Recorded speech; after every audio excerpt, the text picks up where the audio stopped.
going live now and do the intro.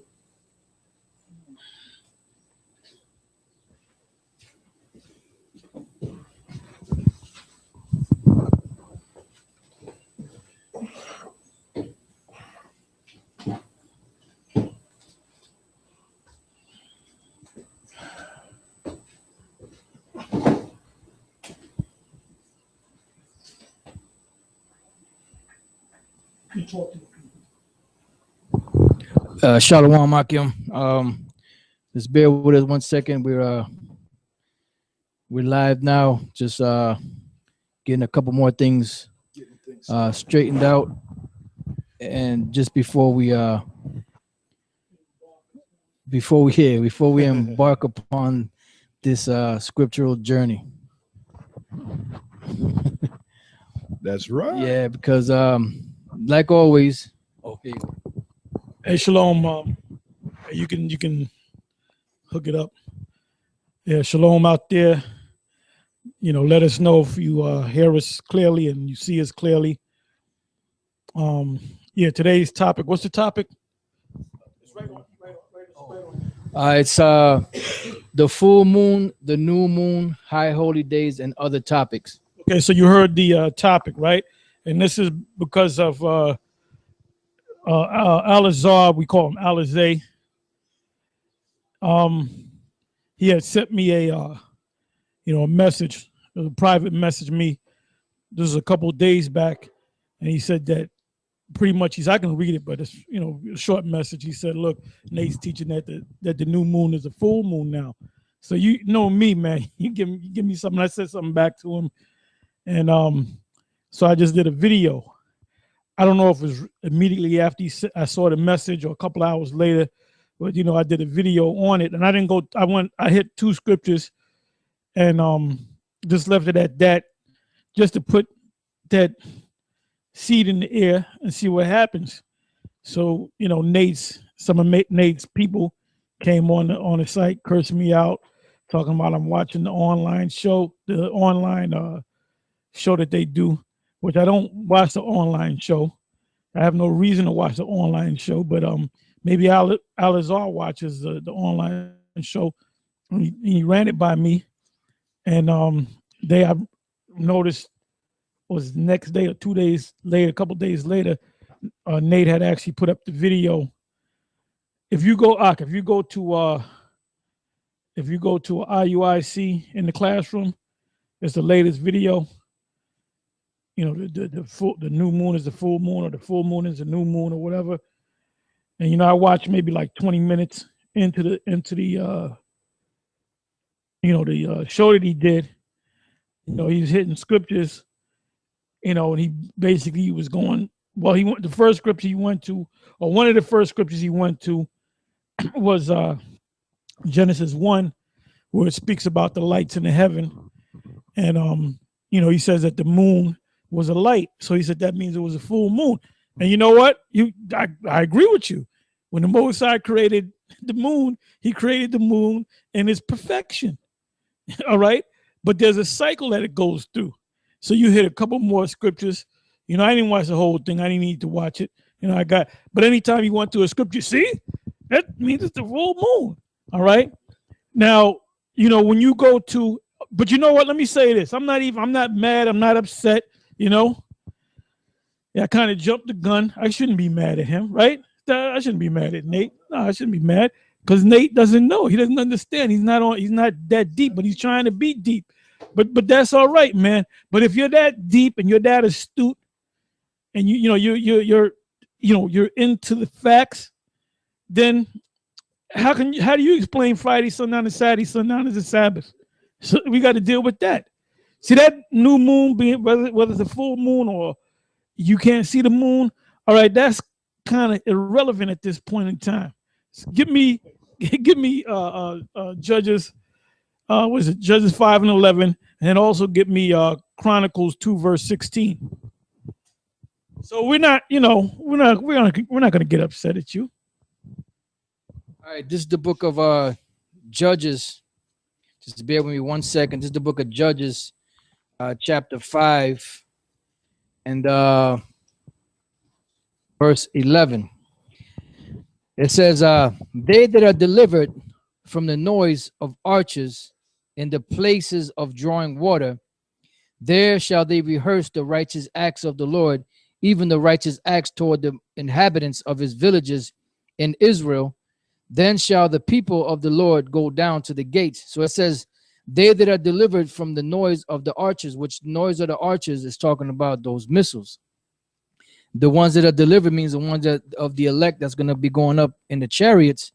It says to the place of drawing water, because this place here is a place of drawing water.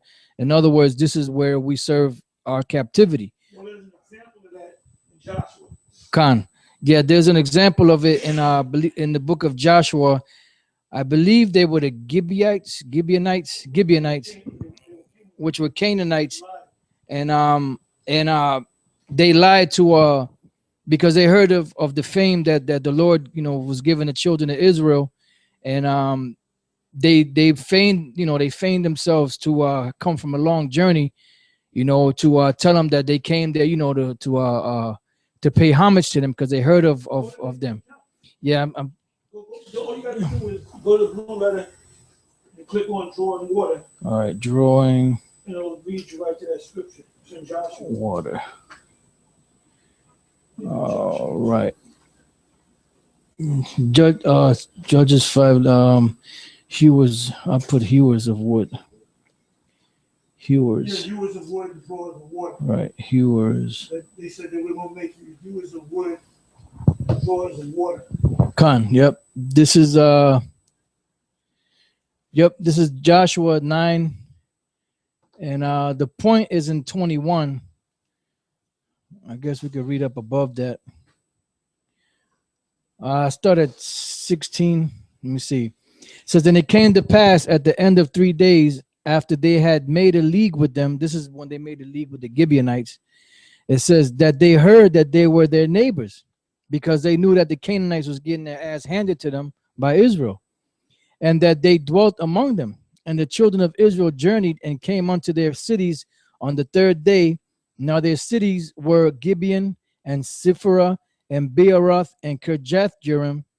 And the children of Israel smote them not, because the princes of the congregation had sworn unto them by the Lord power of Israel, and all the congregation murmured against the princes. But all the princes said unto all the congregation, we have sworn unto them by the Lord power of Israel. Now therefore we may not touch them. This will we do to them. We will even let them live, lest wrath be upon us because of the oath which we swear unto them. And there was an instance where there was a particular king, I believe it was, that actually slew the Gibeonites, and the Lord punished him for that, or the people for that. I forget which one it was, because of that oath. That oath goes back to Joshua and them. It says, and the princes said unto them, let them live, but let them be hewers of wood and drawers of water unto all the congregation, as the princes had promised them. So basically they were slaves. They were made to be slaves to all of Israel, So when you go back to Judges 5 and 11, they that are delivered from the noise of arches and the places of drawing water, that's here in America. The places of drawing water is slavery. This is where we served our captivity at. It says, there shall they rehearse the righteous acts of the Lord. And what is that? Part of the righteous acts is, what's written in the law. The garments and the fringes, the beards, the Sabbaths, the high holy days, different other laws, and also retelling things that the Lord have done, his great works, delivering us out of Egypt and other things of that nature. Yeah, acknowledgement of the new moon. That's right. It says, there shall they rehearse the righteous acts of the Lord, even the righteous acts toward the inhabitants of his villages in Israel. So that's why we basically, this message is to Israel, but more so to the elect right now. It says, then shall the people of the Lord go down to the gates, and the gates represent the leadership. That's where the leaders would gather so that the people can get their counsel from the leadership, So part of the rehearsing is the calendar that we hold, which is a lunar calendar, which is based off of the scriptures.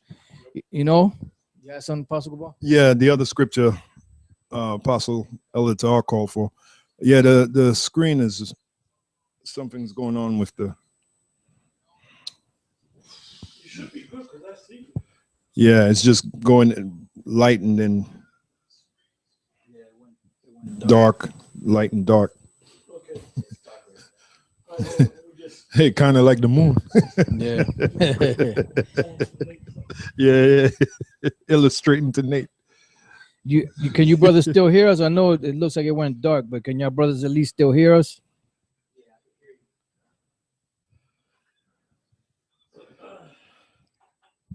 Yeah, I mean you could see it, but it's just dark. Well, at least you can hear. So I'm going to read the scripture. Yeah. The book of There it goes. It's starting to clear up. the book of Good Colossians. now. Gone. Yeah. Yep. Yeah. It's coming. Okay. The book of Colossians 2:16. Let no man It's therefore better though. It's better. let no man therefore. Oh, it's really clear now. Okay. Colossians 2:16. Let no man therefore judge you. Now, by the way, this is the Apostle Paul speaking to the Israelites in Colossus. And he said, let no man therefore judge you in meat or in drink or in respect of an holy day or of the new moon or of the Sabbath days. So there it is right there, which 17 verse, which are a shadow of things to come, but the bodies of Yahushua. That's it. All right. So going, pretty much, that was the deal, that we're here in America, the land of our captivity, which the word America means bitter, comes from the word amargo, which means bitter. And this is where we served our captivity at.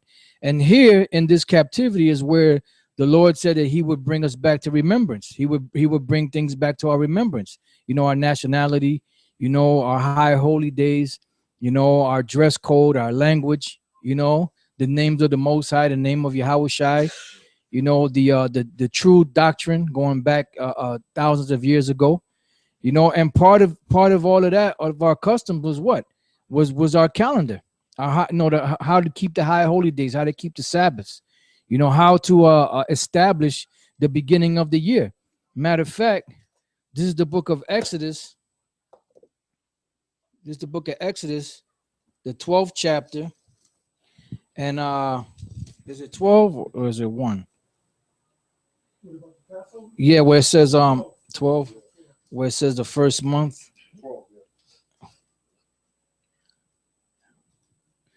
All right, let me go to 12 and 1. It says Exodus 12 and 1. And the Lord spake unto Moses and unto Aaron in the land of Egypt, saying, this month shall be unto you the beginning of months. It shall be the first month of the year to you. See, everything works in conjunction, man. You can't separate days from weeks and weeks from months, and months from years. Everything works in a conjunction, in a synergy. You have seconds, you have minutes, you have hours, you have days, you have weeks, you have months, and you have years. And everything was set up in that proper order from the beginning.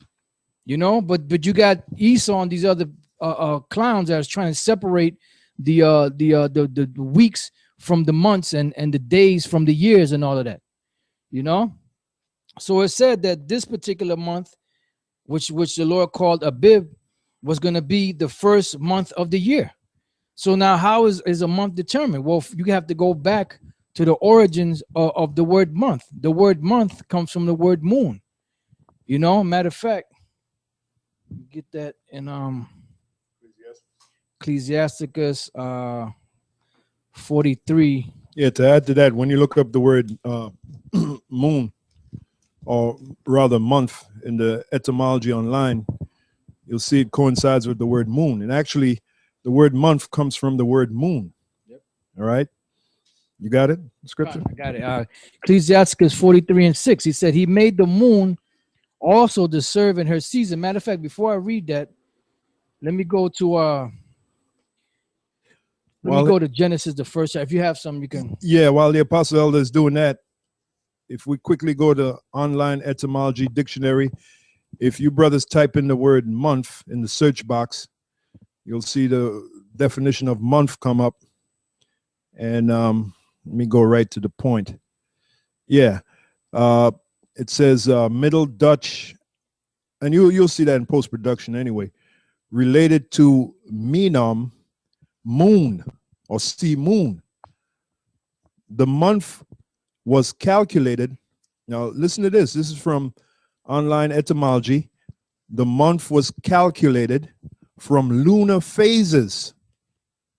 And phases mean change. Like when you're going through a phase, you hear people say, oh, he's just going through a phase. Meaning what? He's changing, right? The song, Take Me to the Next Phase, baby. yeah, the Isley Brothers, yeah. The month was calculated, and that's a good song too. The month was calculated from lunar phases, okay? Its cognates mean only month in the Romance languages. And I believe the Romance languages is like French. Yeah. Latin, German, yeah. Yep. So the word month literally comes from the word moon. So the month is determined by the moon, not by the sun, by the moon. You got it. This is good scripture the brother GMS Without Remedy put up, on a thing. So I'm going to read it. This is Baruch 2, and I'm going to start at 29. If you will not hear my voice, surely this very great multitude shall be turned into a small number among the nations, where I will scatter them. And we're scattered over here to the Americas too. It says, for I knew that they would not hear me, because it is a stiff-necked people. But in the land of their captivities, they shall remember themselves. See why? Because we discontinue from our heritage, and now we're remembering ourselves. And a part of remembering yourself is what? Your language, your power, the names of your power, the name of his son, the high holy days. Yeah, he's Nate is so deep to trying to prove that the full moon is a new moon, yeah. but he gonna call on the name of Christ. Kept saying Christ throughout the whole video. Yep. I got one thing to add to that month. Now weeks turn into month, right? Yep. How many people know what the word week means? Not too many, right? You ask, what does the word week mean? Well, if you go to the same online etymology dictionary, you type in the word week, okay, as in not W-E-A-K, as in week, but W-E-E-K, okay, which is a noun. It says meaning primarily change, alteration. The word literally means to change or alterate, which that brings in the word phase too, right? Like phase, you change. So the word meaning primarily, meaning firstly, change, alteration. The word may once have denoted, showing you they know, these devils know. The word may once have denoted some earlier time division, such as the change of moon, half month. But there is no positive evidence of this, which they're lying there. They're opening up your eyes in one sentence, and they're lying in the next, and that's how the devil does, man. But that's what the word week means. It means to change. What changes? The moon, the phases of the moon. That's a good scripture. The brother GMS Vegas put down Sirach 27:11. It says, the course of a godly man is always with wisdom, but a fool changes as the moon. Hey, well, that's Nate. That's Nate. He changed, right? 20 years ago, he used to change. He used to teach that the Most High's name was Yahweh and his son's name was Yahweh Shai. Now he keeps saying God and Christ. So he changed, man.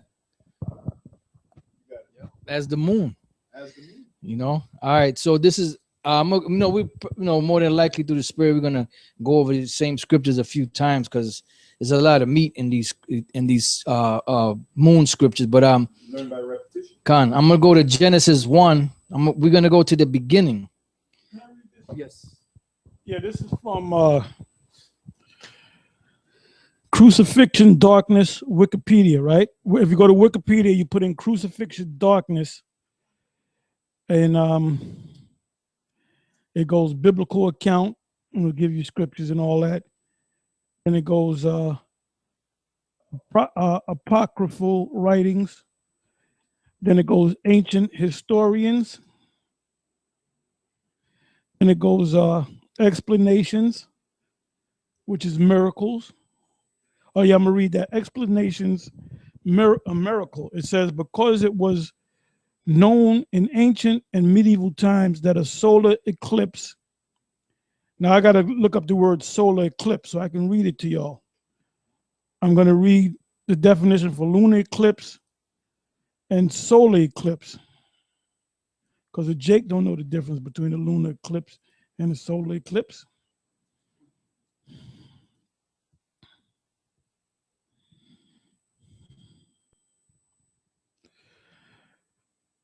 Boy, wait a minute. Solar eclipse. Let me come back. Let me go back to the solar eclipse definition.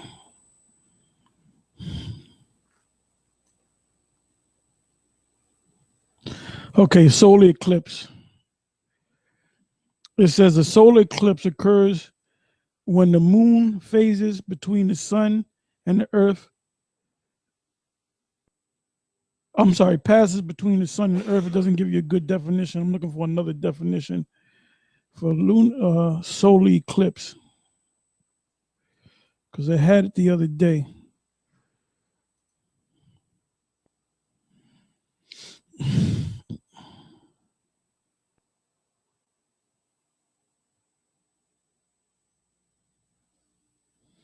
You know what? Let me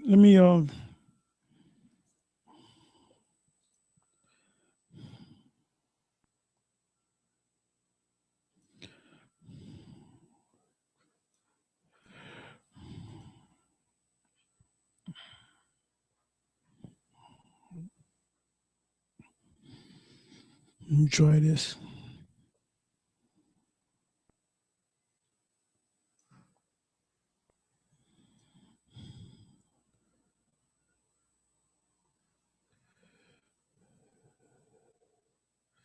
Oh boy, I hate this.